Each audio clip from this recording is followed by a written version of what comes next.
जय हिंद साथियों, स्वागत है आप सबका एक नए वीडियो में। और आज की इस वीडियो में हम लोग बात करने वाले हैं इंडियन रेलवे के लेटेस्ट वैकेंसी जो 2024 में शुरुआती महीना में आ गया है।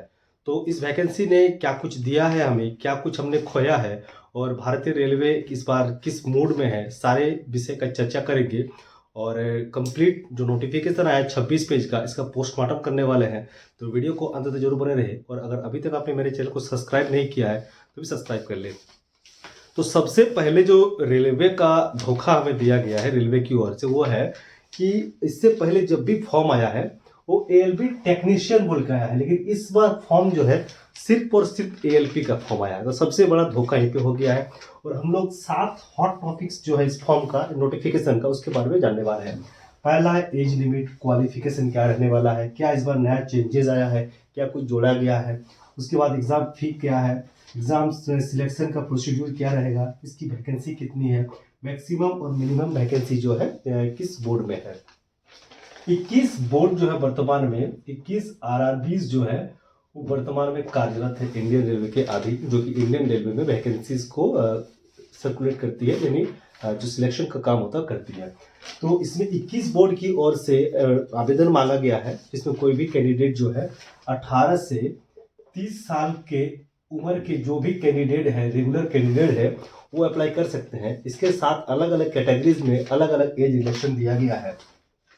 जैसे एससी और एसटी कैटेगरी के जो है उनको 5 ईयर का एज रिलेक्शन मिला है। साथ में ओबीसी जो है, ओबीसी को 3 ईयर का एज रिलेक्शन मिला है। और साथ में वर्तमान में अभी जो सेंट्रल गवर्नमेंट में जो एम्प्लॉय है ग्रुप सी या ग्रुप डी में, वो भी फॉर्म को अप्लाई कर सकते हैं। उसमें भी 3 कैटेगरी बांटा गया है। अगर आप जनरल से है तो आपको मिलेगा 40 ईयर्स तक का, ओबीसी वालों के लिए 43 ईयर्स के लिए, और एससी एसटी के लिए 45 ईयर्स तक का एज लिमिट रखा गया है। उसके बाद आता है क्वालिफिकेशन। एएलपी का जो फॉर्म है वो हमेशा से मैट्रिक के साथ, मैट्रिकुलेशन के साथ प्लस आईटीआई मस्ट रहा है। मैट्रिकुलेशन के साथ अगर आपका आईटीआई है तो आप इसको एलिजिबल है, फॉर्म भर सकते हैं। साथ में अगर इससे हायर डिग्री अगर आपके पास है, डिप्लोमा अगर आपके पास है, एंड अगर बीटेक भी अगर आपके पास है, तो भी आप ये फॉर्म भर सकते हैं, आप एलिजिबल हैं। इसके साथ सबसे बड़ा जो चीज है, इस बार क्या चेंजेस आया है, सबसे बड़ा जो चेंजेस आया है इस बार, फॉर्म जब भरिएगा, फॉर्म भरने का जो डेट स्टार्ट होगा, उसमें आपका है सबसे पहले क्रिएट एन अकाउंट का ऑप्शन आएगा। क्रिएट एन अकाउंट, जैसे एसएससी में फॉर्म भरने से पहले क्रिएट एन अकाउंट का फॉर्म आता था, उसी एसएससी के तर्ज पर रेलवे भी ला रही है। इसमें जो है किसी प्रकार का कोई चेंजेस बाद में नहीं होगा। साथ में अगर आप फॉर्म भरने का डेट जो है उसको पार कर देते हैं 20 फरवरी, शायद 19 फरवरी को लास्ट डेट है, 19 फरवरी अगर पार कर देते हैं तो 10 दिन के अंदर आपको चेंजेस करना होगा। उसके लिए आपको 250 रुपया का फी देना होगा। तो ये सबसे बड़ा मेजर चेंजेस है कि आप अगर कुछ गलती से फॉर्म में कुछ गलती भरा जाता है, उसको आप सुधार करना चाहते हैं, सुधार के लिए आपको 250 रुपया का चार्जेस देना पड़ेगा। इसके साथ है कि आपको सिर्फ एक ही आरआरबी से फॉर्म भरना है। 21 आरआरबी है, उसमें से आप केवल एक आरआरबी को सिलेक्ट कर सकते हैं, उस आरआरबी से फॉर्म भरना होगा आपको। अगर आप गलती से या किसी लालच के बस में आकर 2 आरआरबी से फॉर्म भर देते हैं, तो सबसे पहला जो रिएक्शन होगा आपके ऊपर वो है आपका फॉर्म रिजेक्ट होगा। और जो दीर्घकालीन आपके ऊपर असर पड़ेगा कि आप आरआरबी के सभी परीक्षाओं के लिए आप बहिष्कृत कर दिए जाएंगे। यानी आने वाले समय में जो भी आरआरबीज एग्जाम कंडक्ट कराएगी, उसमें उसके लिए आप एलिजिबल नहीं रहेंगे। सारे फॉर्म्स के लिए आप जो है नॉन एलिजिबल रहने वाले हैं। तो सबसे बड़ा चेंजेस यही रहने वाला है कि एग्जाम फी के लिए अगर आप करेक्शन कराना चाहते हैं 10 डेज के अंदर में करेक्शन वाला, उसके लिए 250 रुपये का फी देना पड़ेगा। साथ में अगर एक से अधिक आरआरबी के लिए फॉर्म भरते हैं तो पहले सिर्फ रिजेक्ट होता था, अभी है कि फ्यूचर में कोई भी एग्जाम जो है आप आरआरबी के द्वारा जो कंडक्ट होगा वो एग्जाम नहीं दे सकते हैं। इसके बाद है एग्जाम फी।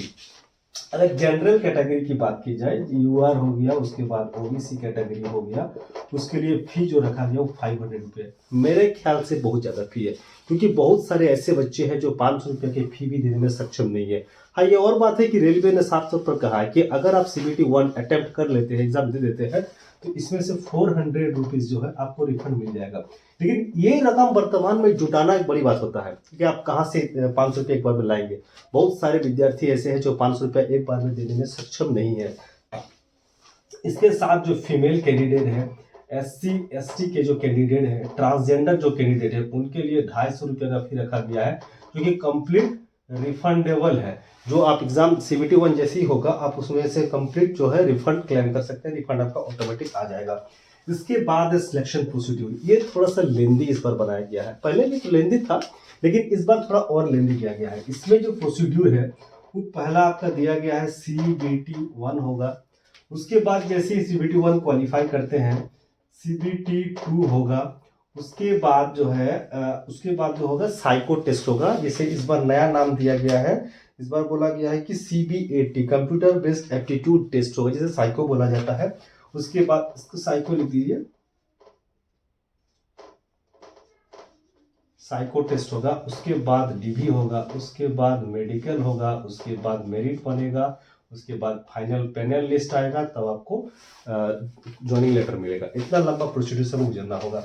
सबसे बड़ा बात जो है, CBT में बहुत बड़ी चेंज हुआ है। इससे पहले इस तरह का एग्जाम कभी नहीं हुआ है।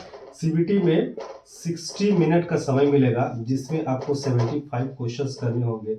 75 क्वेश्चंस पर क्वेश्चन के लिए 1 मार्क्स, प्रत्येक क्वेश्चन के 1 मार्क्स होंगे। इसमें अधिकतम 75 मार्क होगा। और ये जो एग्जाम होगा, ये सिर्फ और सिर्फ क्वालिफाइंग नेचर का होगा। इसका जो मार्क्स है वो फाइनल मेरिट में जोड़ा नहीं जाएगा। इसके बाद CBT जो 2 है, CBT 2 को 2 पार्ट में डिवाइड किया गया है, पार्ट 1 और पार्ट 2। पार्ट 1 और पार्ट 2। पार्ट 2 का जो पेपर है, ये ट्रेड टेस्ट का होगा, ये ट्रेड के लिए है, और ये सिर्फ क्वालिफाइंग नेचर का होगा, सिर्फ क्वालिफाइंग होगा। और पार्ट A जो है, ये मेन एग्जाम है। इसमें आपको 90 मिनट्स मिलेंगे। इसमें 100 क्वेश्चंस रहेंगे। पर क्वेश्चन जो है 1 नंबर देंगे आपको। इसमें भी पर क्वेश्चन 1 नंबर मिलेगा, इसमें भी पर क्वेश्चन 1 नंबर मिलेगा। जो साइको टेस्ट होगा, इसमें भी पर क्वेश्चन 1 नंबर मिलेगा। इसमें नेगेटिव नहीं है, इसमें 1/3 नेगेटिव है, इसमें भी 1/3 नेगेटिव मार्क्स इसमें अवेलेबल है। इसके साथ ये जो है सिर्फ क्वालिफाइंग है। ये जो पेपर है 100 क्वेश्चंस का ये पेपर होगा। इसमें जो चेंजेस है वो आपका पूछा जाएगा क्वेश्चंस में। मैथ्स का सेक्शन रहेगा, रीजनिंग सेक्शन से क्वेश्चन रहेंगे, बेसिक जो है आपका साइंस एंड इंजीनियरिंग का जो पोर्शन है वो इसमें आपका ऐड हुआ है। बेसिक साइंस और इंजीनियरिंग होगा, पहले से बेसिक साइंस था, इंजीनियरिंग इसमें नया ऐड किया गया है। इसके साथ जो है CBT होगा। और ये जो है 60 मिनट का 75 क्वेश्चन, इसका भी क्वेश्चन लगभग सेम रहेगा। इसमें रहेगा आपको मैथ्स का क्वेश्चन रहेगा, रीजनिंग का क्वेश्चन रहेगा, जनरल साइंस का क्वेश्चन रहेगा, साथ में आपका जनरल अवेयरनेस का क्वेश्चन रहेगा। इसमें हिस्ट्री वगैरह क्वेश्चन उम्मीद है नहीं पूछेगा। जनरल अवेयरनेस में हालांकि सब कुछ आ जाता है, लेकिन उम्मीद है कि नहीं पूछेगा। इसमें करंट अफेयर्स का क्वेश्चन पूछेगा, स्टैटिक क्वेश्चन के जवाब उसका पोर्शन ज्यादा आता है इस टाइप के क्वेश्चन में।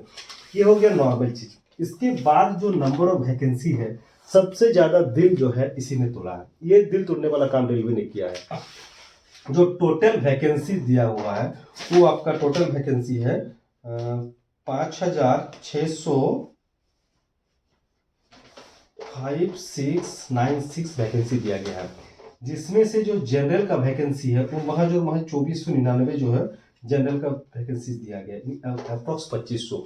और RRB 21 है, लगभग 100 RRB के आसपास एक है, और 100 जनरल का सीट है। इसमें से जो सबसे बड़ी बात है कि पटना जो है हमेशा से ही जनरल कंपटीशन एग्जाम का हब रहा है, लेकिन पटना से जो नंबर ऑफ सीट्स है वो बेहद चौंकाने वाली है। पटना बोर्ड से मात्र 38 सीट दिया गया है, जो कि बहुत डरावना सीट, बहुत डरावना भयंकर होने वाला है। ये इतना जो मतलब दिल तोड़ा है रेलवे ने कि क्या ही बोले आपको। इसके लिए आंदोलन होना चाहिए, और हम सब एक से एक है, सब मिलकर ट्विटर कैंपेन चलाएंगे इसके लिए कि सीट बढ़ोतरी होना ही चाहिए, क्योंकि इतना कम सीट में पॉसिबल नहीं है।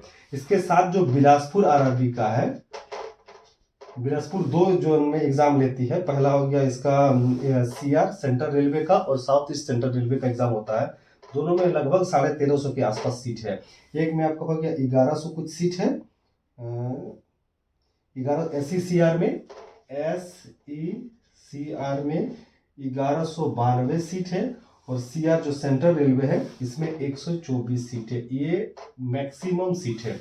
और बाकी जो मिनिमम सीट है वो कहीं कहीं किसी बोर्ड में 26 है, किसी बोर्ड में 66 है, 38 है, 39 है। ये कोई वैकेंसी नहीं होता है। ये मिनिमम जो मैक्सिमम वैकेंसी है, ये दिल को तोड़ रहा है। बार बार जवाब मांग रहा है इंडियन रेलवे से।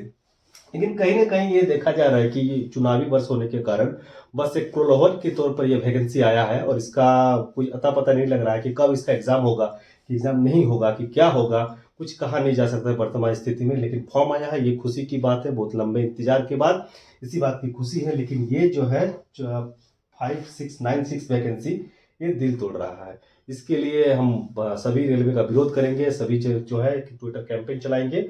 और अगर मेरे द्वारा दी गई जानकारी आपको अच्छा लगा है तो इसे वीडियो को लाइक जरूर करें। Thank you.